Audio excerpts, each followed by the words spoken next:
ময়মনসিংহ সদরে মাকড়সার জালের মতো ছড়িয়ে ছিটিয়ে আছে অবৈধ ডায়াগনস্টিক সেন্টার। প্রশাসন এবং জেলা সমন্বয়করা কি পদক্ষেপ নিচ্ছেন তাই আজকে জানানোর চেষ্টা করব। ময়মনসিংহ নগরীতে বছরের পর বছর প্রশাসনের নাগের ডগায় বসে নিয়মনীতি তোয়াক্কা না করে বেসরকারি হাসপাতালে ক্লিনিক, ডায়াগনস্টিক সেন্টার ও প্যাথোলজি ল্যাবগুলোর তাদের কার্যক্রম চালিয়ে যাচ্ছে। এসব ল্যাবগুলোতে মানহানি চিকিৎসার কারণে রোগী মৃত্যুর অভিযোগ রয়েছে। এই অবৈধ প্রতিষ্ঠানগুলোতে চিকিৎসার নামে প্রতিনিয়ত দেওয়া হয় অপচিকিৎসা, আর এগুলো করে তারা কাটি কাটি টাকা নিলেও সংশ্লিষ্ট কর্তৃপক্ষ নীরবতা পালন করছে। স্বাস্থ্য অধিদপ্তরের নির্দেশনায় মাঝে মধ্যে অভিযান চালায় স্থানীয় স্বাস্থ্য বিভাগের কর্মকর্তারা। এ সময় কোনোটিকে করা হয় সিলগালা, আবার কোনোটিকে সতর্ক করা হয়। অপারেশন থিয়েটার, লাইট কিংবা নানা অবস্থার কারণে মাঝে মধ্যে বিভিন্ন প্রতিষ্ঠানে তালা জড়িয়ে দেওয়া হয়। তবে কিছুদিন যেতে না যেতে সেগুলো আবার সচল হয়ে যায়।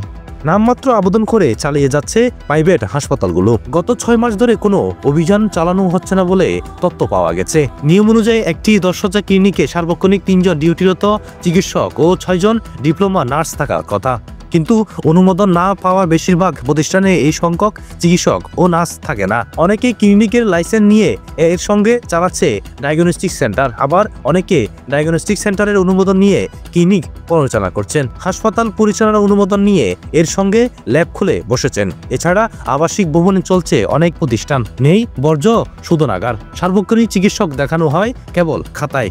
আয়াদের নার্স পোশাক পরিয়ে রোগীদের সঙ্গে প্রতিনিয়ত করছে প্রতারণা।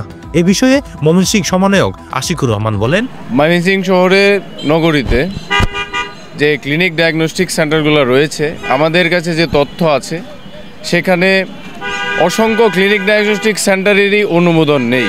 তারা হচ্ছে একটা আবেদনের ভিত্তিতে তারা তাদের কার্যক্রম পরিচালনা করে। বর্জ্য ব্যবস্থাপনার লাইসেন্স লাগে, ফায়ার সার্ভিসের লাইসেন্স লাগে, এরকম সিটি কর্পোরেশন লাইসেন্স লাগে। এই যে লাইসেন্সগুলা এবং সিভিল সার্জন কর্তৃক যে লাইসেন্স, এই লাইসেন্সগুলার ঘাটতি প্রায় ক্লিনিকেই রয়েছে।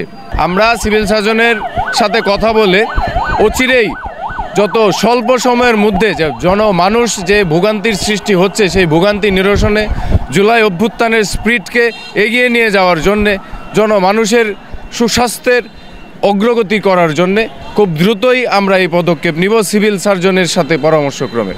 এসব প্রতিষ্ঠানগুলোর বিরুদ্ধে লিখিত কোনো অভিযোগ পাওয়া গেলে আইনগত ব্যবস্থা নেবে বলে জানান deputy civil surgeon doctor Faisal Ahmed. তিনি বলেন, আমরা যদি কোনো লিখিত অভিযোগ পাই, ঠিক আছে, বা ঊর্ধ্বতন কর্তৃপক্ষের কাছ থেকে লিখিত না, তাদের নজরে আসলো এরকম রকম যদি কোনো অভিযোগ আসে, তাহলে আমাদের সিভিল সার্জন মহোদয় সেটা তদন্ত করে ঊর্ধ্বতন কর্তৃপক্ষ বরাবর প্রেরণ করেন।